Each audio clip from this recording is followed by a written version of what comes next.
Saludamos a nuestros invitados en nuestro Centro Internacional de Noticias. Saludamos a Olga Lucía Gómez, ella es directora de País Libre, organización que por más de una década ha acompañado a las víctimas del secuestro en Colombia y en América Latina. Olga Lucía, muchas gracias por acompañarnos y bienvenida. Muchas gracias, Juan, y buenas noches a todos. Vamos al lugar de la noticia, justo desde Villavicencio, Colombia. Saludamos a Jefferson Beltrán, él es subdirector del programa La Noche y enviado especial de NTN 24 a Villavicencio, epicentro de la operación humanitaria que permitió la libertad para 10 miembros de la Fuerza Pública Colombiana secuestrados por las FARC. Hola Jefferson, bienvenido y gracias por acompañarnos.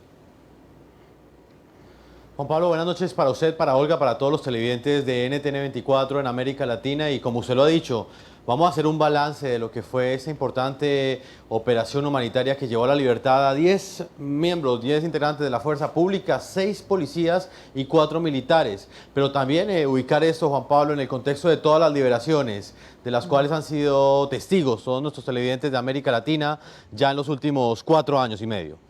Jefferson, hablemos de eso. ¿Cómo fue ese proceso de espera que se postergó por más o cerca de 7 horas alrededor esperando la gente en Villavicencio, en el oriente de Colombia, en ese aeropuerto Vanguardia, esperando la llegada de los últimos secuestrados, por lo menos militares y policías que tenían las FARC, 10 hombres que pasaron más de una década en cautiverio?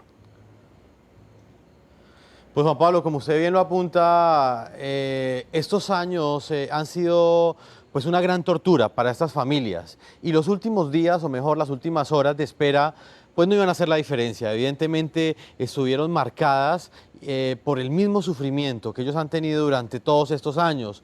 Hay que decir, Juan Pablo, que los 6 policías que recobraron la libertad, la mayoría de ellos está entre 12 años y 14 años. Y los integrantes del ejército de la misma manera. Estamos hablando de secuestros de más de una década, el más largo de todos, el de Luis Alfonso Beltrán, que se postergó, o mejor, duró durante más de 14 años y 28 días. Entonces, Juan, esta última jornada pues estuvo marcada por ese mismo sufrimiento. Muy temprano en horas de la mañana, la comisión humanitaria estaba organizada, estaba planeada para que partiera a las 8 en punto, pero finalmente esto no se logró porque pues el tiempo, la parte meteorológica no aportó mucho para que el helicóptero tipo Cújar brasilero que fue facilitado para esta operación pudiera zarpar, pudiera salir de la plataforma del aeropuerto Vanguardia de la ciudad de Villavicencio. La operación salió cerca de las 10:30 de la mañana y llegó 7 horas después. Estamos hablando de que estas familias estuvieron muy, pero muy expectantes, pero ya había algo de preocupación en la parte final, Juan, porque no había noticias. Ya cerca de las 5 de la tarde, la Cruz Roja confirmó que ya tenía en su poder y que ya estaban liberados los 10 integrantes de la fuerza pública y finalmente, como ustedes lo pudieron ver a través de NTN 24, las imágenes de la llegada de ellos y por supuesto la llegada de ese helicóptero que llevó a un feliz término esta última liberación de policías y militares que pues hace parte de un grupo de secuestrados y que pues de alguna forma también muestra que hay otro grupo de civiles y también de policías y militares de los cuales pues se espera que el grupo terrorista de las FARC dé respuesta en las próximas semanas o en los próximos días. Sí, hablemos un poco, Jefferson, de esa comisión humanitaria conformada, como ya es costumbre tristemente en Colombia, cuando hay liberaciones, pues se arma este grupo de personas que a buena voluntad de diferentes gobiernos pues han colaborado, entre ellos Brasil, y Brasil ha sido un importante apoyo en la liberación o proceso de libertad de esos colombianos que han estado secuestrados en la selva. ¿Quiénes conformaron esta comisión humanitaria, más allá de la tripulación brasilera? Pues Juan, esta comisión humanitaria estuvo liderada por la Cruz Roja. Hay que resaltar el papel que jugó esa entidad totalmente neutral para que pues cada una de las partes, tanto el grupo secuestrador de las FARC cumpliera, como por supuesto el gobierno nacional también cumpliera con la parte que le correspondía. Esa comisión humanitaria estuvo integrada por un paramédico, un médico que estuvo en ese helicóptero tipo Cújar de fabricación francesa. Él se subió minutos antes de que partiera la aeronave. También estuvo un delegado de la Cruz Roja, estuvieron 2 delegados de colombianos y colombianos por la paz y por supuesto una delegación de 18 integrantes de la Fuerza Aérea del Ejército Brasilero que fueron los encargados de garantizar la seguridad de esa misión humanitaria. ¿La Cruz Roja qué hizo, Juan Pablo? Que es el interrogante que usted me plantea. ¿O qué hizo la Comisión Humanitaria? Ellos fueron los encargados no solamente de brindarle un apoyo logístico y un apoyo humanitario a las familias de estos secuestrados que hoy ya están libres, sino que también pues en el momento en el que les son entregados los secuestrados por parte del grupo terrorista de las FARC, ellos son los encargados de recibirlos, de mirar en qué condiciones de salud, evaluar en qué condiciones de salud son entregados y por supuesto hacerles una primera inducción de lo que les espera en libertad. ¿Esa inducción en qué constó? En mostrarle unas fotografías, acuérdese usted, Juan Pablo, que son hijos que usted, como bien los entrevistó en algún momento en el programa La Noche, llevaban muchos años sin ver a su padre. Algunos de ellos tenían 2 años cuando secuestraron a ese papá y hoy ya en libertad ya tienen 16. Entonces digamos que ese acercamiento fue lo que hizo la Comisión Humanitaria y que finalmente pues lo logró, porque como lo pudimos observar en las imágenes emitidas hoy en NTN 24, esos liberados ya se reunieron con su familia y en ese mismo instante están compartiendo en familia ya en libertad. Hablemos de eso, Jefferson, y si me lo permite, le voy a preguntar algo a Lucía Gómez. Ella es psicóloga, pero también es muy importante su presencia, no solo porque representa a País Libre, una organización que lleva en Colombia y en América Latina, después de 20 años, dando la oportunidad de aquellas personas que han perdido su libertad de recobrar esa confianza y de volver a vivir en familia. Pero también ella es especialista en temas de terapia familiar y creo que es a lo que en este momento estos secuestrados empiezan a dar ese segundo paso. Hablemos de eso, Olga Lucía.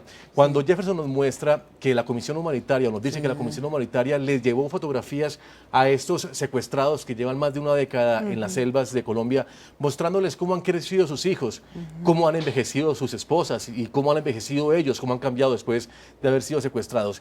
Ese shock de imágenes se asimila inmediatamente. Pues a ver, de todas maneras son muchos años los que las familias llevan enviando mensajes de radio, pruebas de supervivencia. Yo creo que hay como un relato y hay una imagen de esa persona en la mente de cada una de ellas de cómo ha evolucionado el tiempo. Sin embargo, de todas maneras debe producir un impacto muy grande constatar que realmente las personas han cambiado tanto. Hay que tener en cuenta las condiciones de salud, las condiciones alimenticias, digamos los diferentes estímulos o cosas que están afectando el medio ambiente. Entonces ver a una persona con barba, de pronto muy cansado, de pronto muy triste, los ojos han cambiado, todo este tipo de cosas pues pueden afectar mucho, pero igual es muy importante constatarlo, claro, a pesar del tiempo. Y me imagino lo que ha cambiado mucho y no solo porque el tiempo pasa, sino sencillamente porque en la selva el tiempo debe ser eterno. Sí. Entonces los que se quedan en las ciudades pueden ver pasar 10 años, más de 10 años, 12, 14 años esperando a sus seres queridos. Sí. Pero le pregunto si ese tiempo en la selva se puede triplicar. Claro, porque no hay mucho que hacer, porque hay una situación de total indefensión, porque hay una situación de total doblegamiento. Hay condiciones, vuelvo y te digo, físicas y ambientales muy difíciles.